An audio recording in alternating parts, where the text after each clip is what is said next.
I'm back with another video. Namibia is one of the African countries that is often overlooked, but it shouldn't be. So this video is one of 3 videos about my experience in Namibia. Here we go.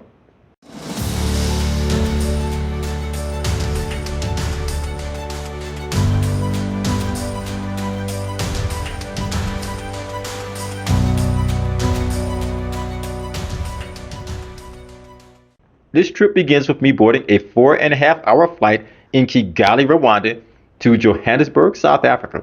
Since this flight would arrive at 2:30 a.m., I spent the next 4 hours trying to stay awake so I would not miss my 7 o'clock connection to Windhoek, Namibia. After an hour and a half, I landed. I said to myself, I can see why this place is overlooked by a lot of people because there does not seem to be a lot to look at here. However, I did know that it would get better. Namibia is a country in Southwest Africa that borders Angola, Zambia, Botswana, and South Africa. The people who are indigenous to Namibia are the Hero, the Himba, and the San. The San people represent the oldest living culture in the world, and they're believed to be the first humans to occupy the earth. Amongst many of the destinations on the continent of Africa, Namibia is often overlooked by many. One reason being, Namibia has the second lowest population density in the world. The Namibian population is only 2.8 million people for a country that is larger than the state of Texas. Because it is so sparsely populated, there isn't much in the way of public transportation in Namibia. So, this is one of those places where you rent a car and drive around the country yourself. So, I did just that. Before leaving the airport in your rental vehicle, they're going to make you watch a video about how to drive on the Namibian roads, and I would say it is a bit different. First off, they drive on the left in Namibia. 60% of the roads in Namibia look like this. Only 40% of the roads are paved. A lot of people lose traction, spin out on the gravel, and end up on the side of a road. And they make sure that you know that if you do that, you are on your own. So, do not speed. Know how to change a tire. If you have some problems, you may be out there for a while. You have plenty of water and things that you will need. No one is coming to save you. Learn how to save yourself. That might freak a lot of people out. Didn't really bother me that much because the signage was excellent. It's just the roads are dirt and gravel. Not to harp on driving in Namibia because it is so sparsely populated. You may not see a gas station for miles. So if you pass one, stop and purchase gas because you never know when you're going to see another gas station. And trust me, this is not a place you want to run out of gas. Once I finally got underway, I drove to the town of Sossusvlei, which is the gateway to the Namib-Naukluft National Park. And you might ask, so what's the big deal with that? The Namib Desert is the oldest desert in the world. I know we often think that it is the Sahara. Nope, it's in Namibia. And with that, some of the world's tallest sand dunes are in the Namib Desert. So, I'm here to see them. Once I arrived in Sossusvlei, I filled up my tank and went on into the park. There are 2 security checks there. They're going to ask you what you have, what you're doing. They're going to do a brief inspection. They're going to take your information. They will check your passport. And then you will go on and pay your park fees at the park office. From there, I went to the Deadvlei Lodge. There are a few options of accommodations in this area. I would suggest that you stay at one of the 3 locations inside the park gate. And I'll talk about that again in a few minutes. But once I arrived at the Deadvlei Lodge, which is a luxury tent lodge, it has everything you need, air conditioning, showers. I really enjoyed my nights at the Deadvlei Lodge. I would stay here again. The Deadvlei Lodge lies within the park gate, and that is important because one of the most spectacular times to be in the park is at sunrise. The gate does not open to people who are staying outside the park until sunrise. If you are staying inside the park, you can make the drive into the park because you were inside the gate, and you can be at your locations during the best light. While those who stayed outside of the park are in line waiting for the gate to open, the security checks, and paying fees.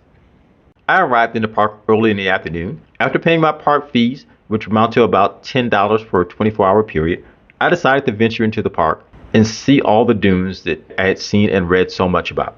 The sand dunes in the park carry numbers: Dune 30, Dune 45, and so on.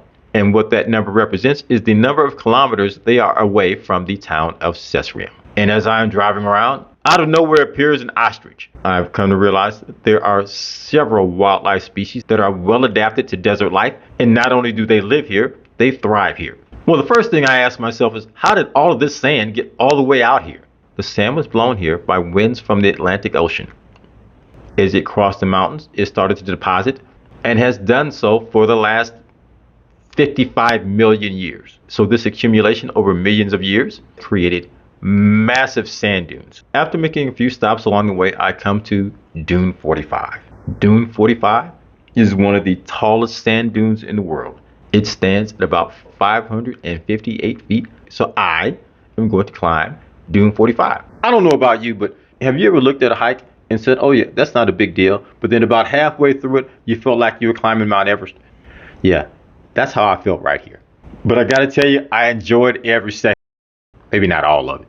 Because it's about now I'm asking myself, why are you carrying all this stuff? Once you get to the top of this dune, the view is unmatched. The sand and sand dunes seem to go on forever. And I sat and took in the view because, yeah, I'm gonna be honest with you, I needed to take a break. Although the hike is not long, hiking 500 feet uphill in sand, yeah, that's a workout. The primary reason that people come to this area is to see the Deadvlei and the Sossusvlei area. And what those two terms mean in translation is dead marsh. The two areas are about 500 meters apart, but you cannot drive there on your own. At least you cannot drive there unless you are in a 4x4 vehicle. So when you're driving, you're going to come to a point where you can drive no further if you're driving a two-wheel drive vehicle, and you will pay to ride a shuttle that will transport you over the sand to this area. From the 2x4 lot, it is a 5 kilometer or 3 mile hike to Deadvlei. As of October 2024, the shuttle that was in this area no longer runs. That shuttle now runs from the campground just a quarter of a mile from the entrance gate. I returned to the Deadvlei Lodge just in time for dinner, and who knew that this was quite the place. There were a number of chefs, there were a number of grill stations. They were grilling things such as oryx, warthog, although I must say I could not bring myself to eating pumba, lamb, chicken, and a number of other local delicacies. I am not a foodie, so I knew that I wasn't going to venture too far down the menu, but I did enjoy all the meals that I had at this place before I returned to my tent. Day turns to night quickly in this part of the world. As I said before, Namibia is very sparsely populated. And what that means is there is very little light pollution. You may have heard from previous videos, I am a person who appreciates the night sky.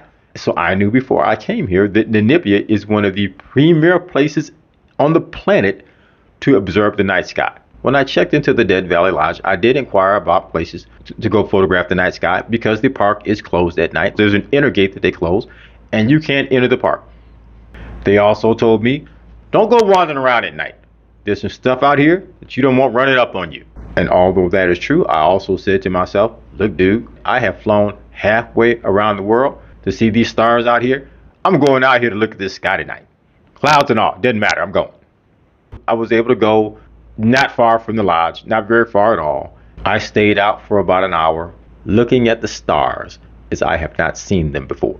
And I went back to my tent, a happy man. About an hour before sunrise, I decided I'm going to skip breakfast. I am going to get in my car. I am going to try and get out to the Deadvlei the moment the sun rises above the horizon. So I make the drive to the parking lot, get on the shuttle. When you get to the trailhead, you're going to look over to the left and you're going to see a very large sand dune.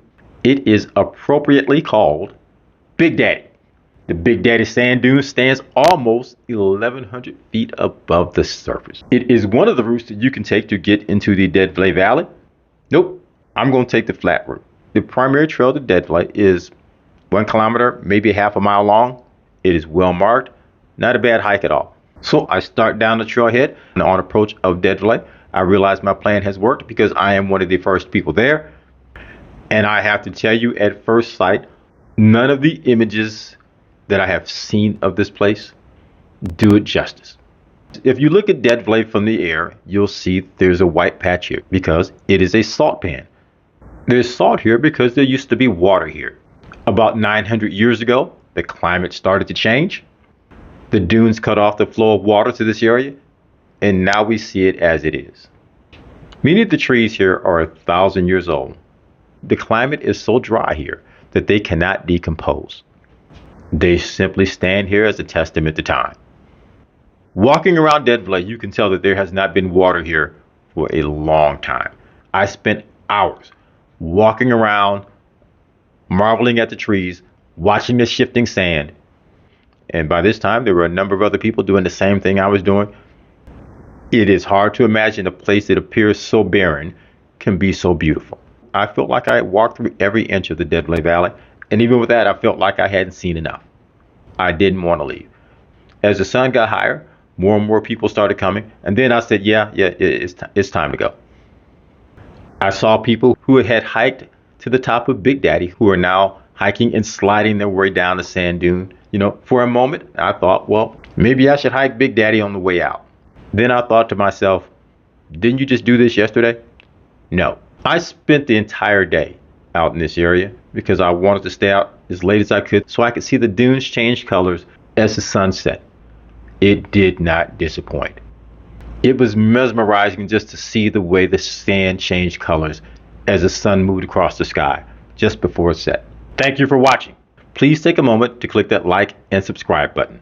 Once again, I've come to a location that I've thought about and read about, and it has proved itself to be everything that I had hoped that it would be. Like many of the destinations that I have traveled to, I hope to come back here again. But until then, I will leave you with these.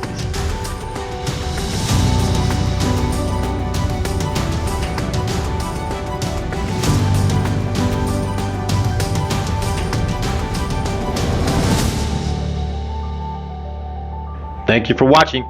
I'll be back with more from Namibia soon. Please tune in.